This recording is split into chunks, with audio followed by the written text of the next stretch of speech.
അവസാനം ബോബി ചെമ്മണ്ണൂരിന് ജാമ്യം. കുറച്ചു ദിവസം ബോബി ഒന്ന് വിയർത്തു. കാര്യങ്ങൾ വളരെ സിമ്പിളായെടുത്ത ബോച്ചെ ഇത്രയും ദിവസം അഴിക്കുള്ളിലാകുമെന്ന് പ്രതീക്ഷിച്ചു കാണില്ല. ഏതായാലും ബോബിക്കിനി ആശ്വസിക്കാം. ദ്വയാർത്ഥ പരാമർശങ്ങൾ ഉൾപ്പെടെ നടത്തി തന്നെ ലൈംഗികമായി അധിക്ഷേപിച്ചെന്ന നടി ഹണി റോസിന്റെ പരാതിയിലെടുത്ത കേസാണ് ബോബിയെ ചുറ്റിമുറുക്കിയത്. ഏതായാലും ബോച്ചയ്ക്ക് ജാമ്യം അനുവദിക്കാമെന്ന് ഹൈക്കോടതി അറിയിച്ചിരിക്കുകയാണ്. ഇത് സംബന്ധിച്ച ഉത്തരവ് ഇന്ന് വൈകിട്ട് 3:30 പുറത്തുവരും. അതേസമയം ബോബിയെ ഹൈക്കോടതി രൂക്ഷമായിട്ടാണ് വിമർശിച്ചത്. ബോബിയുടെ പരാതി ദ്വയാർത്ഥമില്ലെന്ന് പറയാനാകില്ലെന്ന് കോടതി നിരീക്ഷിച്ചു. ജാമ്യാപേക്ഷയിൽ ഉൾപ്പെടെ ബോബി അധിക്ഷേപം തുടരുന്നുവെന്നും കോടതി ചൂണ്ടിക്കാട്ടി. ബോബി ചെമ്മണ്ണൂർ പല പൊതുവേദികളിലും ലൈംഗിക ചുവയുള്ള പരാമർശങ്ങൾ ആവർത്തിക്കുന്നതായി പ്രോസിക്യൂഷൻ ചൂണ്ടിക്കാട്ടി. ഒരു സെലിബ്രിറ്റിയാണെന്ന് പറയുന്ന ഇയാൾ എന്തിനാണ് ഇത്തരം പരാമർശങ്ങൾ ആവർത്തിക്കുന്നതെന്നാണ് കോടതി ചോദിച്ചത്.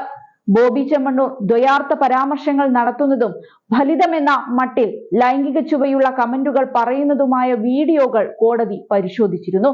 പരാതിക്ക് ആസ്പദമായ പരിപാടിയിൽ വെച്ച് ബോബി ഒരു തെറ്റും ചെയ്തില്ലെന്ന് പറയാനാകില്ലെന്ന് ഹൈക്കോടതി നിരീക്ഷിച്ചു. ഇത്തരം പരാമർശങ്ങൾ നടത്തിയാൽ ഉണ്ടാകുന്ന പ്രത്യാഘാതം പൊതുജനം മനസ്സിലാക്കണമെന്ന് കോടതി പറഞ്ഞു. ബോബിക്ക് ജാമ്യം നൽകിയാൽ അത് സമൂഹത്തിന് തെറ്റായ സന്ദേശം നൽകുമെന്നും സമൂഹ മാധ്യമങ്ങളിൽ സ്ത്രീകളുടെ പോസ്റ്റുകൾക്ക് താഴെ മോശം കമന്റ് ഇടുന്നവർക്ക് പ്രോത്സാഹനമാകുമിതെന്നുമാണ് പ്രോസിക്യൂഷൻ സൂചിപ്പിച്ചത്. ആർക്കെതിരെ എന്തും സമൂഹ മാധ്യമങ്ങളിൽ എഴുതാമെന്ന അവസ്ഥയാണെന്നും പ്രോസിക്യൂഷൻ ചൂണ്ടിക്കാട്ടി. പരാതിക്കാരിയെ ജാമ്യാപേക്ഷയിൽ വീണ്ടും ബോബി ചെമ്മണ്ണൂർ അപമാനിക്കുന്നുവെന്ന് കോടതി ചൂണ്ടിക്കാട്ടിയിരുന്നു. ഇതെല്ലാം ബോബിക്ക് ഇത്രയും നാൾ ജാമ്യം കിട്ടാത്തതിന് കാരണമായി. ഹണി റോസിന്റെ പരാതിയിൽ ജനുവരി 8 ബുധനാഴ്ചയാണ് വയനാട്ടിൽ വെച്ച് ബോബി ചെമ്മണ്ണൂർ അറസ്റ്റിലാകുന്നത്. തൊട്ടു പിന്നാലെ ജാമ്യത്തിനായി Ernakulam judicial first class magistrate കോടതിയെ സമീപിച്ചിരുന്നു. എന്നാൽ ജാമ്യം നിഷേധിച്ച കോടതി ബോബിയെ 14 ദിവസത്തേക്ക് റിമാൻഡ് ചെയ്തു. കേസ് പ്രഥമ ദൃഷ്ട്യാ നിലനിൽക്കും എന്ന് നിരീക്ഷിച്ചാണ് കോടതി ജാമ്യം നിഷേധിച്ചത്.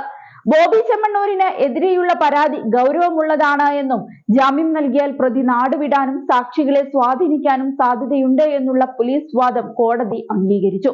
ഇതേ തുടർന്നാണ് ജാമ്യത്തിനായി ബോബി ചെമ്മണ്ണൂർ വെള്ളിയാഴ്ച ഹൈക്കോടതിയെ സമീപിച്ചത്. അടിയന്തര പ്രാധാന്യത്തോടെ ജാമ്യ ഹർജി പരിഗണിക്കണമെന്നുള്ള ആവശ്യം ഹൈക്കോടതി തള്ളി. എല്ലാ പ്രതികൾക്കുമുള്ള പരിഗണന മാത്രമേ ബോബിക്കുമുള്ളൂവെന്ന് വ്യക്തമാക്കി ഹൈക്കോടതി ജാമ്യ ഹർജി പരിഗണിക്കുന്നത് ഇന്നത്തേക്ക് മാറ്റുകയായിരുന്നു. ഇതിനിടയിൽ ഹണി റോസിനെ പിന്തുണച്ചെത്തിയതും നിരവധി പേരാണ്. ഹണി റോസിന് ഇഷ്ടമുള്ള വസ്ത്രം ധരിക്കാനുള്ള അവകാശമുണ്ടെന്ന് കോൺഗ്രസ് നേതാവ് ബിന്ദു കൃഷ്ണ കഴിഞ്ഞ ദിവസം പറഞ്ഞിരുന്നു.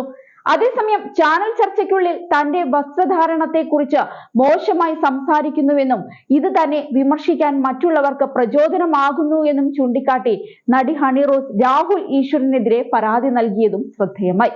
ബോബി ചെമ്മണ്ണൂർ ചെയ്തത് ശരിയല്ല എന്ന് അഭിപ്രായപ്പെട്ട രാഹുൽ ഈശ്വർ ഹണി റോസിനെ വിമർശിക്കുകയും ചെയ്തിരുന്നു. ചാനൽ ചർച്ചകളിൽ അദ്ദേഹം നടത്തുന്ന അഭിപ്രായ പ്രകടനത്തെ അനുകൂലിച്ചും പ്രതികൂലിച്ചും നിരവധി പേർ രംഗത്ത് വരികയും ചെയ്തു. നടി ഫറാ ഷിബിലിയുടെ പ്രതികരണവും മോഹൻലാൽ ചിത്രത്തിലെ സംഭാഷണവും ചൂണ്ടിക്കാട്ടിയായിരുന്നു രാഹുൽ ആദ്യം ചർച്ചകളിൽ രംഗത്തെത്തിയത്. രാഹുൽ ഈശ്വറിന്റെ ഇത്തരം പ്രതികരണങ്ങൾ തനിക്കേറെ പ്രയാസമുണ്ടാക്കുന്നു എന്ന് ഹണി റോസ് എറണാകുളം സെൻട്രൽ പോലീസ് സ്റ്റേഷനിൽ നൽകിയ പരാതിയിൽ പറഞ്ഞിരുന്നു. എന്നാൽ ഹണി റോസിന്റെ പരാതിയിൽ പോലീസ് കേസെടുത്തിരുന്നില്ല. എന്നാൽ തനിക്കെതിരായ കേസ് കോടതിയിൽ സ്വന്തമായി വാദിക്കുമെന്നാണ് അഭിഭാഷകൻ കൂടിയായ രാഹുൽ ഈശ്വർ പ്രതികരിച്ചത്. അഭിപ്രായ സ്വാതന്ത്ര്യം പ്രകടിപ്പിക്കുകയാണ് ചെയ്തത് എന്നും ഹണി റോസിനെ അപമാനിച്ചിട്ടില്ല എന്നുമാണ് അദ്ദേഹത്തിന്റെ നിലപാട്.